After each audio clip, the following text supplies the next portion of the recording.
안녕하십니까. 황태순TV의 황태순입니다. 2021년 7월 3일 토요일 오후입니다.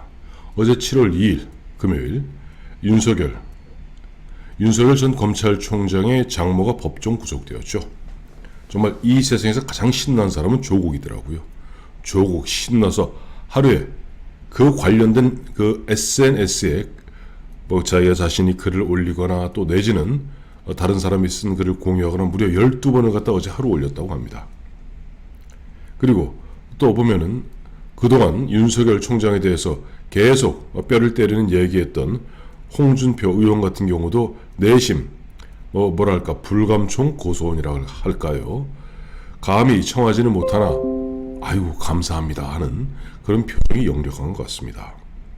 또 김무성 전 대표의 보좌관 장성철 씨 계속 보면 윤석열 X파일 다음에 그 이야기하면서 내가 갖고 있는 건 2개였는데 난 그 2개 다 폐기했는데 그 말고도 11개 버전이 더 있다.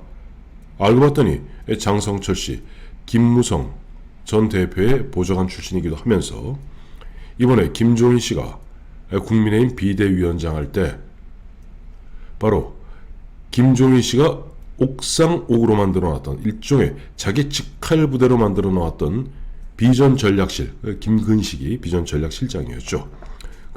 거기 비전 전략실 거기 위원으로 아마 함께 당시 김근식, 김종인과 함께 뛰었던. 그러다 보니까 뭔가 지금 윤석열 전 검찰총장 6월 29일 출사표 던졌습니다만은 굉장히 한 이틀 3일 만에 처지가 좀 궁박해진 것 같습니다. 근데 문득 오늘 윤석열 총장이 어제 원희룡 제주지사 만나고 곧 하태경 하태경 의원 또 원희룡 지사 할 거 없이 이번에 대선 출마 선언했거나 곧 할 예정이거든요. 그걸 갖다가 연세 회동을 했고 또 오늘 저녁 7시에는 권영세 의원 같은 경우는 서울대 법대 윤석열 총장보다는 2년인가 선배입니다. 고시기수는 한참 빠르고요.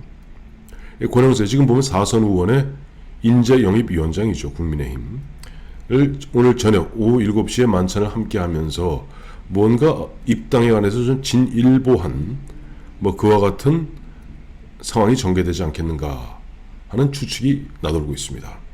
근데 그와 같은 상황 보면서 저는 문득 삼국지, 제가 중학교 2학년 때부터 정말 탐독했던 삼국지 연의가 떠오르게 됩니다.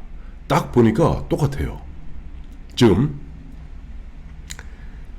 대통령 문재인을 갖다가 어쨌든 갖고 있는 민주당은 조조 같습니다. 조조가 그 당시에 보면 한나라 허수아비 왕 황제였지만 헌재를 갖다가 등에 업고 저쪽 북쪽에 황하강에 또아리를 틀고 양자강 북쪽에 또아리를 틀고 천하를 호령하고 있었죠. 그 조조에게 처음엔 조조하고 그렇게 사이가 나쁘지 않았죠. 사이가 나쁘지 않았던 유비가 이 조조의 그 같은 참남함을 못 견뎌서 결국 조조의 반기를 들었다가 처절하게 몰리기 시작합니다. 그래서 코너에 몰려서 형주에 왔다가 형주에서도 양양, 우리 너무나 잘 아는 장판파 싸움이죠. 장판파 전투에서 유선 아들을 갖다 구하고 또 장비가 실제로 그 장판파에서 단기 필마로 조조의 추격 기병대를 막아낸 것은 정사에 나오는 이야기입니다. 소설, 연의에 나오는 것이 아니라 정사에 나오는 것이고 좋은 자룡이 유비의 가족을 구했던 사실도 정사에 나오는 이야기죠.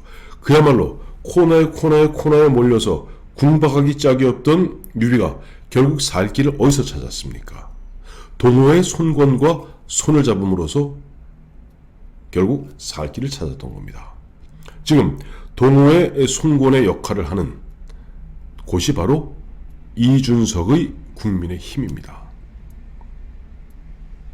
국민의힘 지금 과거의 삼국지 지금부터 1800년 전 얘기입니다만 동호의 손권도 사실은 그 당시 손권 나이가 30이 안 됐을 때입니다. 20대의 손권이 그 당시 오나라 뭐 그 토호들도 오나라 그 강동의 토호들이 저 항복하자, 조조한테 항복하자라고 하는 것을 갖다가 결국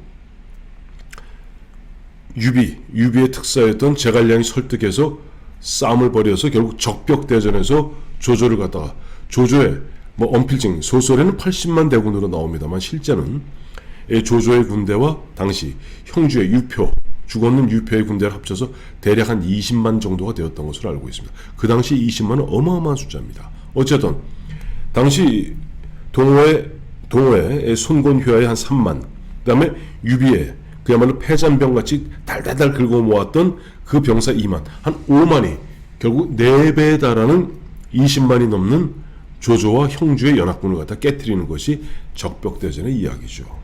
저는 오늘 마침 토요일구에서 좀 느긋하게 북한산 바라보면서 비가 촉촉하게 오는데, 뭐 요즘 보니까 윤석열 씨 문제 갖고 입 달린 뭐 정치평론가, 입 달린 유튜브 다 한마디씩 다 하죠. 뭐 이러쿵저러쿵 얘기하는데, 과연 이거 갖다 뭐 줄리가 어쩌고 뭐 어쩌고저, 뭐 그건 뭐 큰 대세에 지장 없는 이야기고요.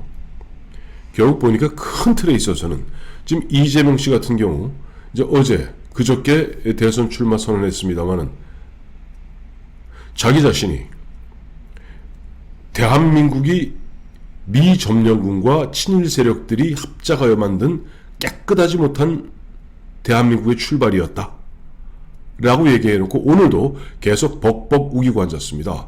아, 그 당시 점령군이 맞다. 왜? 미군은 메가더의 미군은 점령군으로 들어온 것이다. 뭐 굳이 따지자면 틀린 말은 아니에요, 사실은. 근데 그렇게 얘기하려면 차스티코프 중장의 당시 북한을 갖다가 해방하러 왔던 소련군도 점령군입니다. 이야기하기 나름입니다.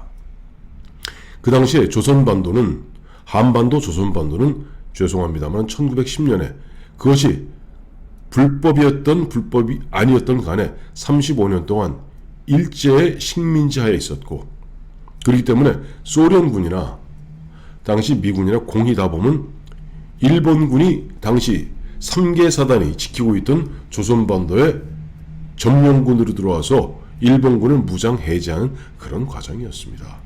그런 역사에 대해서 그야말로 옛날 리옹이식의 해전사, 해방 전후의 인식, 뭐 이런 그야말로 어설픈 이야기 같고 그것도 벅벅 우기고 앉았는데, 그 이재명 씨의 벅벅 우김을 보면서 아, 이게 또 꼭 조조 같구나. 뭐 물론 제 개인적으로 조조를 굉장히 좋아합니다만은 삼국지 연예에 나온 조조는 형편없는 사람이죠. 사특하고 후흑하고 사악하고 교활하고. 딱 보니까 지금 이재명, 이낙연, 정세균 등 구령으로 추미애까지 포함해서 상징되는 민주당, 문재인 대통령과 문재인 2기 정권을 만들겠다는 9명 구령이 바로 조조와 같은, 당시 조조의 세력 같은 그런 세력이다. 그리고 지금 어쨌든 덕과, 그 당시 보면 유비가 어쨌든 유황숙이다 그래갖고 상당히 그 세간의 민심을 많이 얻지 않았습니까? 마찬가지로 윤석열 씨가 어쨌든 처음에 문재인에 의해서 서울중앙지검장, 검찰총장 역임했습니다마는 정을 정이라고 그러고 부를 부라고 이야기하는 통에 결국 핍박당하고 사실상 1년 몇 개월 싸우다가 집어치우고 나와서 이 핍박, 어려운 길을 걷고 있는 거 아닙니까? 그러다 보니까 많은 국민들, 유권자들이 윤석열 전 총장에 대해서 깊은 관심 갖고 박수를 치는 거죠. 민심 얻는 측면에서는 꼭 유비 같네요. 나어린 손권이 이끌고 있던 그러나 탄탄한 동호, 강동의 동호. 지금 보니까 36세 이준석이 어쨌든 이끌고 있는, 나름 역동성을 보이고자 애쓰는 지금 국민의힘, 딱 삼국지 뭐 그대로입니다. 그렇다면 유비가 조조한테 쫓겼을 때 거기서 나 죽겠다 하고 방망파에서 장판에서 단기 필마로 싸웠으면 유비는 그것으로 끝났겠죠. 유비는 굉장히 현명하게도 비겁자 소리를 들어가면서도 축처적 퇴각, 후퇴를 하면서 결국 강동, 동호의 손공과 연합하여 조조를 갖다가 적벽에서 그 다음에 때려 부숩니다. 마찬가지죠. 마침 윤석열 전 총장, 원희룡, 하태경, 또 오늘 권영세, 영거푸 만난다는데 너무 밀고 당기지 마십시오. 지금 어쨌든 저들은 이제 모든 거, 이젠 어제 장모 최 씨의 법정 구속을 갖다 기화로 모든 포화를 갖다가 윤석열에게 퍼부음으로써 윤석열을 조기에 낙마시키고, 조기에 낙마시켰을 경우 마치 2017년에 반기문이 21일 만에 낙마하니 그야말로 황망해진 당시 새누리당 그 흐름은 그냥 어어어 하다가 그나마도 홍준표가 나와서 24%를 버텼습니다만은 어어 하는 통에, 또 그 와중에 보니까 안철수하고 후보 단일화하려는 것을 갖다가 당시 드루킹 등이 보면 계속 댓글 달아서 결국 안철수를 갖다가 끌어내리고 어쨌든 후보 단일화 기회조차도 망실시켜서 41%로 문재인이 집권하게 되는 거죠. 지금 마찬가지입니다. 윤석열, 어떻게든 윤석열을 갖다 조기, 늦어도 올 9월 이전에 낙마시키겠다고 저들은 아마 모든 화력을 집중하는 것 같습니다. 우리나라 속담에 소나기는 피해가라는 말이 있습니다. 저들이 황혼 무도하기 짝이 없는 그야말로 소나기의 화살을 퍼부을 때 윤석열 총장, 나중에는 나중 일이고 지금 당장은 국민의힘이라는, 그래도 뭐 썩어도 준치란 말이 있지 않습니까? 102명, 103명의 의원들, 그리고 어쨌든 한때는 대승을 거두었고 또 한때는 참패를 했던 국민의힘입니다만은 거기에 있는 노하우, 거기에 있는 방패, 거기에 있는 갑옷으로 이 화살을 피해야 됩니다. 이 화살을 피해서 결국 운기조식하여 조금 기운을 키우면서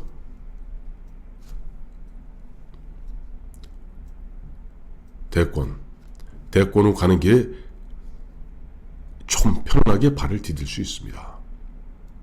여기서 제보니까 저쪽 집권 세력에서 죽기 살기로 그야말로 모든 매체를 동원해 죽기 살기로 달라붙어서 마구 드루킹, 옛날 드루킹이 막 돌리듯이 이젠 사람 드루킹들이 막 돌리기 시작하면 참 걷잡을 수가 없을 겁니다. 어쨌든 국민의힘 이준석 대표 얘기하지 않았습니까? 뭐 홍준표 의원에 대해서도 일종의 옐로우 카드도 내면서 유력한 우리 범야권의 후보에게 흠집 내지 마라 얘기했는데 카바해주기 바라며, 모르겠어요. 오늘 저녁에 권영세 의원 만난다 그러니까 권영세 의원하고 같은 검사 출신이고 서울대 법대 손을 베고 이 얘기가 통할 겁니다. 마침 권영세 의원 인재영입위원장이니까 뭐 하루라도 빨리, 오늘이 7월 3일이니까 다음 주 중에 뭐 그동안 뭐 이런저런 얘기했던 거 다 잊어버리시고 입당하십시오. 입당하면 그때부터는 어쨌든 국민의힘 입장에서 그래도 연부역강한 국민의힘의 그 노하우를 갖고 아마 윤석열 총장을 갖다 철저하게 보호하고, 또 저들이 그야말로 가짜뉴스 만들어서 계속 그걸 기정사실화하려는 부분을 갖다가 이쪽에 법사위원들도 있고 이쪽에 많은 율사들도 있지 않습니까? 또 그와 같은 일들을 많이 만져왔던 중앙당의 또 사무처 당직자들도 있습니다. 막아낼 겁니다.